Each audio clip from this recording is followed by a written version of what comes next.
Je, ni maovu au ni mema yanayopatikana ndani ya malango ya nyumba yako? Karibu sana katika kipindi kizuri cha Biblia na Maisha, sehemu ambayo mimi na wewe tunajifunza mambo ya kiroho na mambo ya kimaisha kwa ujumla wake. Karibu sana, tuombe. Baba yetu, tunasema asante kwa pendo lako. Tunaomba ukatuongoze katika maneno haya yakatoke kwako kwa jina la Yesu Kristo. Amina. Leo nimependa tuongelee na kutazama kwamba ndani ya malango yetu, ndani ya nyumba zetu, je, ni mema yanayotoka humo au ni maovu ndiyo yaliyojaza nyumba zetu? Katika kitabu cha Torati 17 tunaona kwamba Mwenyezi Mungu kupitia Musa anawakumbusha wana wa Israeli kwamba kila kitu unachokifanya hakikisha kwamba lengo lako kuu ni kumcha Mungu wa mbinguni. Hata sisi leo tunaambiwa kwa kupitia maandiko hayo kwamba ndani ya malango yetu, ndani ya nyumba zetu, basi lazima tuchunguze, lazima tutazame kwa makini sana na tuhakikishe kwamba kinachotoka humo ndani kiwe ni chema, kinachompendeza Mungu na sio maovu ambayo yatafukuza uwepo wa Mungu na kukaribisha uwepo wa shetani na malaika zake. Maisha tunaweza tukayatazama kwa mtazamo huu. Maisha ni safari. Safari ambayo kila mmoja wetu amezawadiwa. Ni miaka ambayo unayo mwanadamu. Unapopiga hatua kuelekea mwaka mwingine, huwezi ukarudi nyuma tena. Lakini hivyo pia tunaona kwamba katika ya maisha Mungu wetu alikusudia kwamba yasiwe tu maisha ya kuishi, ya kula, ya kuamka, kulala, hapana. Yawe ni maisha ya makusudi. Kwa hiyo akatia makusudi yake ndani ya kila mmoja. Kila mwanadamu ana lengo, ana makusudi fulani ambayo Mungu ameyaweka ndani yake ili kuhakikisha kwamba maisha yako yalete maana katika kumia watu wengine, lakini pia katika kumcha Mungu. Kwa hiyo haya maisha mpendwa, hatuishi tu kujenga majumba, kutafuta pesa, kufurahi, hapana. Lakini kuna makusudi ambayo ni makusudi makubwa sana, kumcha Mungu na kuhudumia wanadamu wengine. Kwa hiyo sasa maisha tunaweza tukayatazama katika mtazamo wa kwamba wewe kama mwanadamu, uwe wa kike, uwe wa kiume, pale ambapo kabla hujapata mwenza wako wa maisha, unakuwa na chombo chako cha usafiri ambacho kina siti moja. Lakini pale ambapo Mungu anaruhusu upate mwenza, basi kile chombo chako cha usafiri kile kinaongezeka, kinakuwa na sehemu nyingine ya siti. Na Mungu anaporuhusu upate watoto, baraka ya watoto, kulingana na idadi ya watoto wako, basi ndivyo idadi ya siti zako zinaongezeka katika chombo hicho cha usafiri. Kwa hiyo moja kwa moja chombo hichi cha usafiri kinasonga mbele. Kinasonga mbele kuelekea wapi? Kinasonga mbele kuelekea katika nchi, kuelekea katika ahadi ambayo tumeahidiwa na Mwenyezi Mungu, kwamba kila atakayeamini kwamba Yesu ni Bwana na Mwokozi wake, basi atavishwa haki mpya, atafaa kuwa mwana na binti wa Mungu. Kwa hiyo sote tunaelekea katika ahadi hiyo. Hatutakiwi kukwepesha macho kutazama huku wala huku. Tunatakiwa fokasi yetu itazame msalaba. Itazame msalaba wa Yesu. Imtazame Kristo. Imtazame Mungu aliyekuumba. Kwa nini nimeleta mfano huu? Nimeleta mfano huu kuonyesha kwamba katika malango yetu, katika nyumba zetu, tunapopoteza fokasi, basi inachukua au inapelekea madhara makubwa sana ambayo sisi kwa macho yetu ya kibinadamu tunadhani tu ni kitu cha kawaida, lakini kinapelekea kupoteza kwa nafsi moja au kupoteza kwa nafsi nyingi ambazo Kristo alisifia. Mwana wa Mungu alimwaga damu yake kwa sababu ya sisi wanadamu. Kwa hiyo kama nilivyosema, lile gari ambalo kile chombo chako cha usafiri ambacho ndo familia yako, unapopata familia labda watoto ni watatu, uko wewe na mume wako au mume na mke wako, gari lenu linakuwa limeshajaa.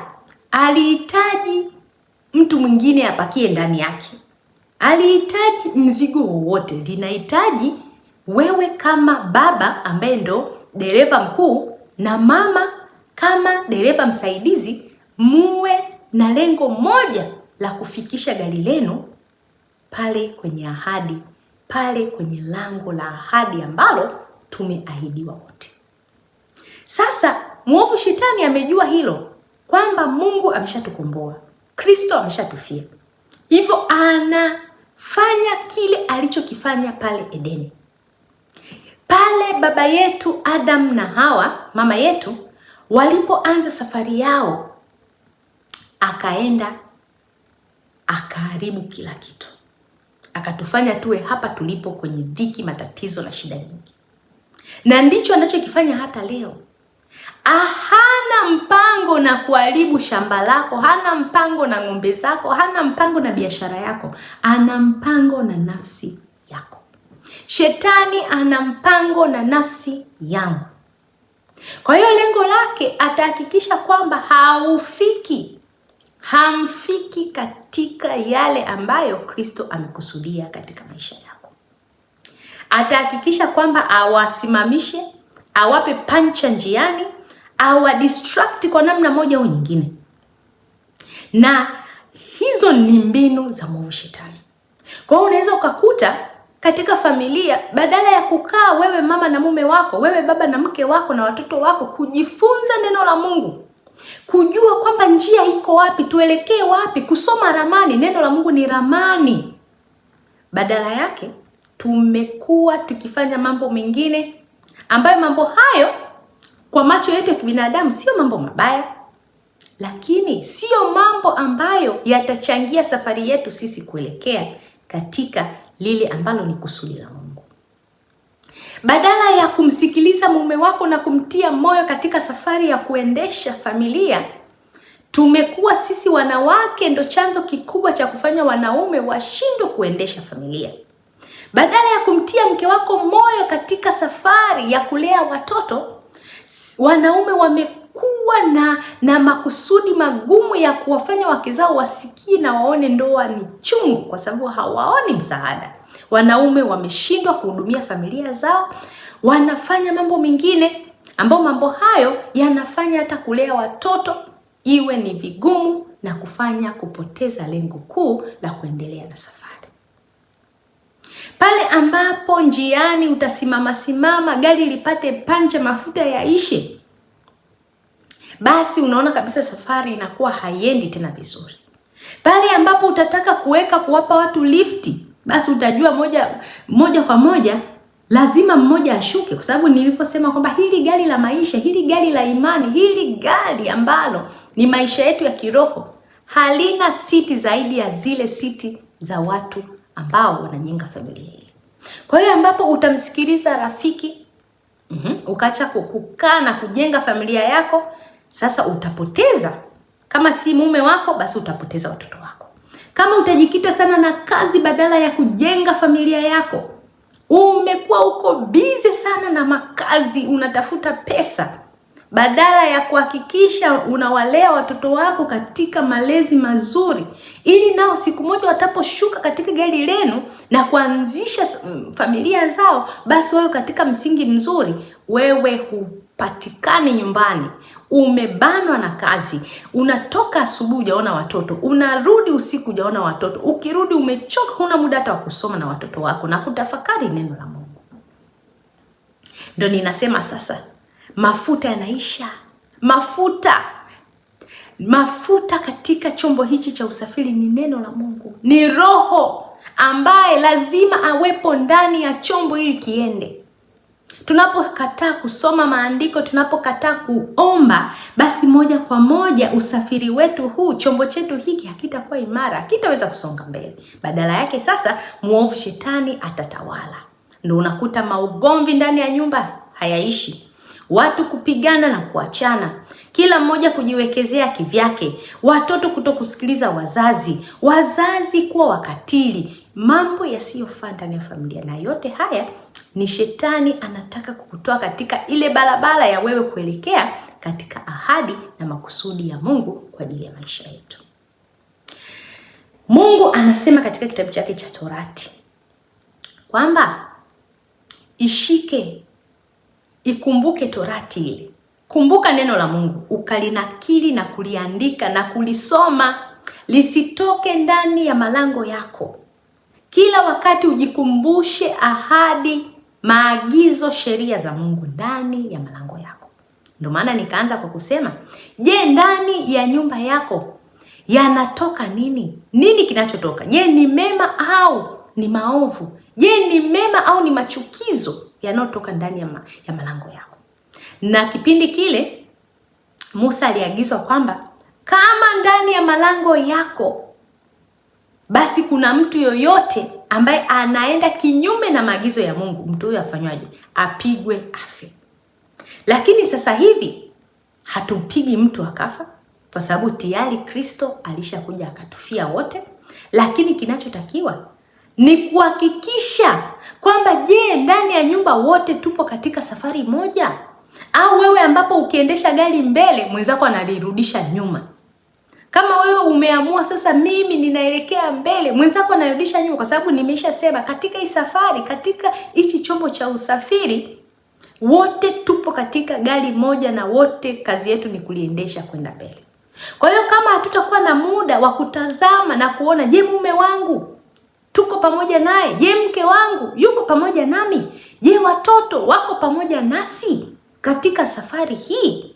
Basi mwisho wa siku ndani ya malango yako pataota na machukizo, kwa sababu wewe utakuwa unamwabudu Mungu wa mbinguni, kumbe mke wako anaelekea kwa waganga. Wewe unaweza kuwa unawafundisha watoto mambo mema na kuwafundisha watoto wamche Mungu wa mbinguni, kumbe mume wako tayari ana mpango wa kuwatoa kafara watoto ili awekeze apate mali za dunia hii, ambayo dunia hii siku moja itaangamia na kila kitu. Kwa hiyo somo linasema hivi, kama vile Musa alivyokuwa anasema katika kitabu cha Kumbukumbu la Torati, tukumbuke kwamba Mungu anatutaka tufanye nini katika maisha haya. Na tukumbuke kwamba yote magomvi, mambo mbalimbali yanayotokea ndani ya familia ni mpango mkakati wa mwovu shetani ili kutufanya na kutukawiza katika safari yetu. Usikubali shetani akafanya kituo ndani ya malango yako. Usikubali shetani akafanya makao ndani ya ndoa yako. Usikubali shetani akafanya makao ndani ya watoto wako. Unachotakiwa ni kufanya nini? Unachotakiwa ni kuanza. Haijalishi tumetanga mbali kiasi gani. Haijalishi njiani gari letu limepata pancha, limeisha mafuta kiasi gani. Kwa sababu tumejua sasa kwamba nia yetu ni kuendesha gari hili. Haina haja kutaka talaka, haina haja kufukuza mke nyumbani, haina haja kulaani watoto. Anza hapo ulipo.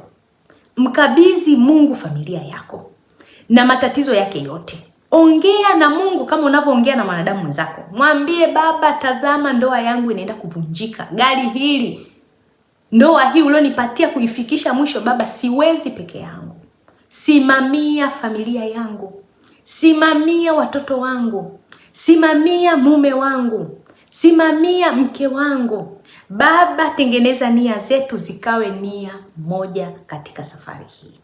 Mpendwa, hatujui mema kiasi gani Mwokozi wetu ametuandalia, lakini ametuambia tuwe na imani. Tujenge imani kwa huyu Mungu ambaye kila siku anatuwazia mema. Tujenge imani kwa huyu Mungu ambaye alimtoa mwana wake Yesu Kristo aje kufa kwa ajili yetu. Hivi umekaa ukatafakari thamani yako mbele za Mungu mpaka kuja kutufia? Usiruhusu shetani akakupotezea bahati hiyo. Usiruhusu shetani akufanye usifiki katika ahadi ambayo Mungu ametuahidi sote. Tuombe. Mungu wetu, tunasema asante kwa neno lako. Asante kwa kuongea nasi. Baba, tazama mioyo yetu, ukaiponde ponde Baba, ukatupe mioyo ya nyama, mioyo ambayo itaweza kukusikia na kukufuata wewe.